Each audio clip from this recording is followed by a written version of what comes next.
Promo റിവ്യൂയിലേക്ക് എല്ലാവർക്കും സ്വാഗതം. ഈ റിവ്യൂ ഇഷ്ടപ്പെടുവാണെങ്കിൽ ഒന്ന് ലൈക്ക് ചെയ്തും സബ്സ്ക്രൈബ് ചെയ്തും സപ്പോർട്ട് ചെയ്യണേ. അപ്പോൾ ചന്തുമോളെയും കൊണ്ട് അനന്തപുരിയിലേക്ക് മുത്തശ്ശനും അബിയും ആദർശവും ഒക്കെ വരുന്നുണ്ട്. വന്നു കഴിഞ്ഞ് എന്തൊക്കെയാണ് പറഞ്ഞു പിടിപ്പിച്ചേക്കുന്നതെന്ന് അറിയില്ല.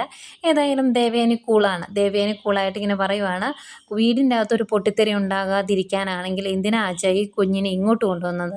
നമുക്ക് വേറെ എവിടെയെങ്കിലും ആക്കാമായിരുന്നല്ലോ. അങ്ങനെയാണെങ്കിൽ നമുക്കെല്ലാവർക്കും ഈ കുട്ടിയുടെ കാര്യങ്ങളൊക്കെ നോക്കുകയും ചെയ്യാമായിരുന്നു, ഇങ്ങനൊരു പ്രശ്നം വരില്ലായിരുന്നു എന്നൊക്കെ പറയുമ്പോൾ മുത്തശ്ശൻ പറയുന്നുണ്ട്, ഈ കുട്ടിയെ കൊണ്ടുവന്നേക്കുന്നത് അതിൻ്റെ അച്ഛൻ താമസിക്കുന്ന വീട്ടിലേക്കാണ്. അമ്മ മരിച്ച ഈ കുട്ടി ഇനി താമസിക്കേണ്ടത് അവളുടെ അച്ഛൻ താമസിക്കുന്ന ഈ വീട്ടിൽ തന്നെയാണ് എന്നും പറയുന്നുണ്ട്. അത് കഴിയുമ്പം ദേവേനി ആ കുട്ടീനെ അബിയുടെ കയ്യിൽ നിന്ന് കൈ നീട്ടി എടുക്കുന്നുണ്ട്. പിന്നീട് ആകെ വിഷമത്തോടെ നിൽക്കുന്ന നയനെ കാണിക്കുന്നുണ്ട്.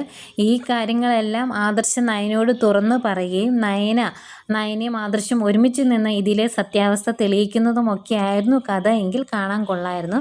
അതല്ല, ഇനിയിപ്പം ഈ ഒരു ഔദാര്യത്തിൻ്റെ പേരിൽ അവരെ ബ്ലാക്ക് മെയിൽ ചെയ്യുകയും അവൻ്റെ ആ കള്ളത്തരങ്ങളെല്ലാം മൂടി വയ്ക്കാൻ മുത്തശ്ശനും ആദർശം നിർബന്ധിതരാകുകയും ഒക്കെ ചെയ്യുന്നതാണെങ്കിൽ ആകെ കുളമായിപ്പോകും.